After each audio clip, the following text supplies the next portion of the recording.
Today we are going to look into the optimization of blast furnace burden. Our goal is to move beyond theoretical model and explore how we can translate HOSIM micro simulation directly into operational stability for the furnace. So in the past, the industry relied on standard tests that often fail to predict real world results.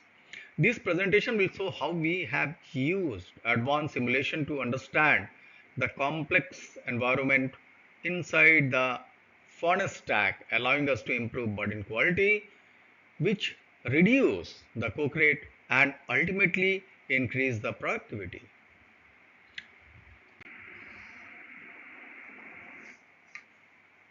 So, to understand our breakthrough, we first have a look at the flaw in standard testing.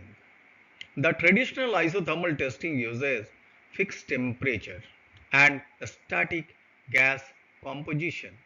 While this gives us a baseline ranking of material, it rather fails to simulate the reality of blast furnace, which is a counter current process. So as the body material descend, the temperature and the gas composition are continuously shifting. So because the results of static test are not additive, they cannot accurately predict how different material will degrade together. To get a real prediction of the coke rate and the degradation, the simulation must move with the burden. And in the process of that, addressing that, this this slide has been displayed. That is number 3 slide. As you can see, the HOSIM simulation, it is our solution is a basically dynamic HOSIM solution. In this setup, we place a 500 gram sample in a specialized furnace where we can program the temperature, time profile, and gas atmosphere to match the progress of production exactly as it happens in a real stack. So this follows what we call the wrist operating line,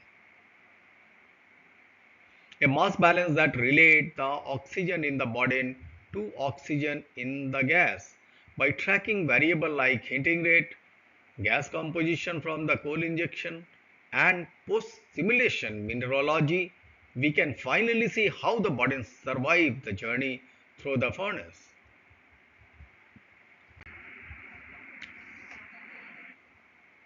Understanding how the Bodian breakdown is a key. There is no second opinion in this. So degradation happens in three distinct shapes. The first, we reduce the ore to magnetite around an ore by Fe ratio of 1.33.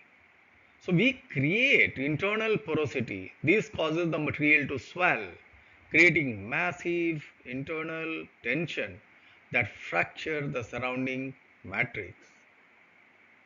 This is step 2. Finally, in step 3, at an ore by Fe ratio of 0.9, the non-topochemical reduction drive iron to diffuse to the surface, forming dense iron whiskers.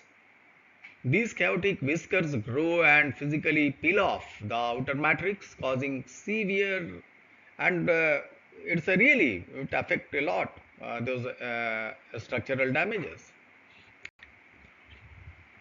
Now the first major variable we discovered is heating rate, and the results are counterintuitive.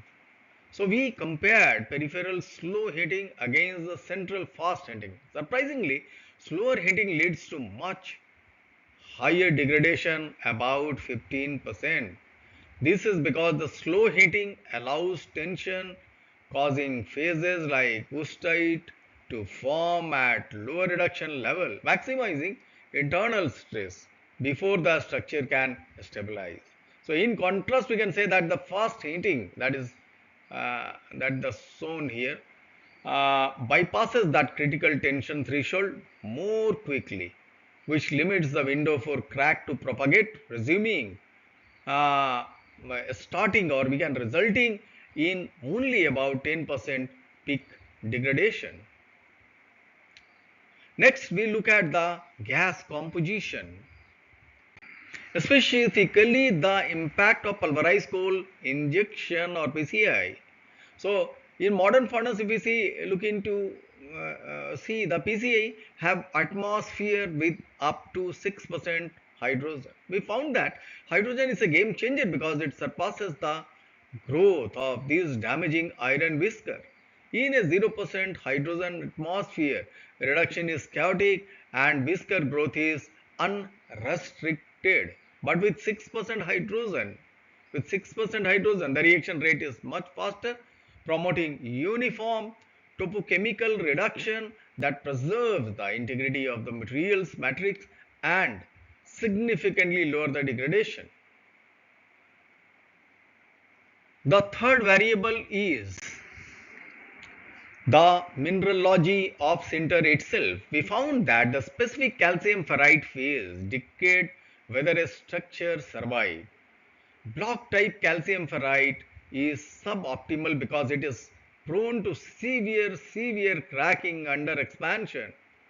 However, Lux type SFCA, silicoferrite of calcium and aluminium, is the optimal phase.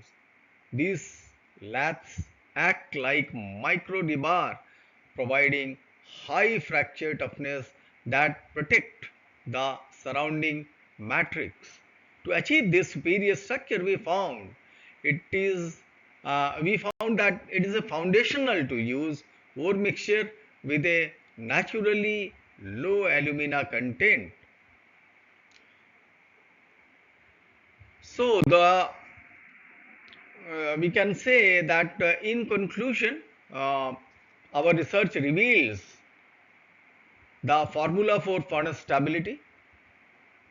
While static testing suggests gentler conditions are better, the dynamic HOSIM simulation shows the exact opposite. Aggressive condition actually protect the burden.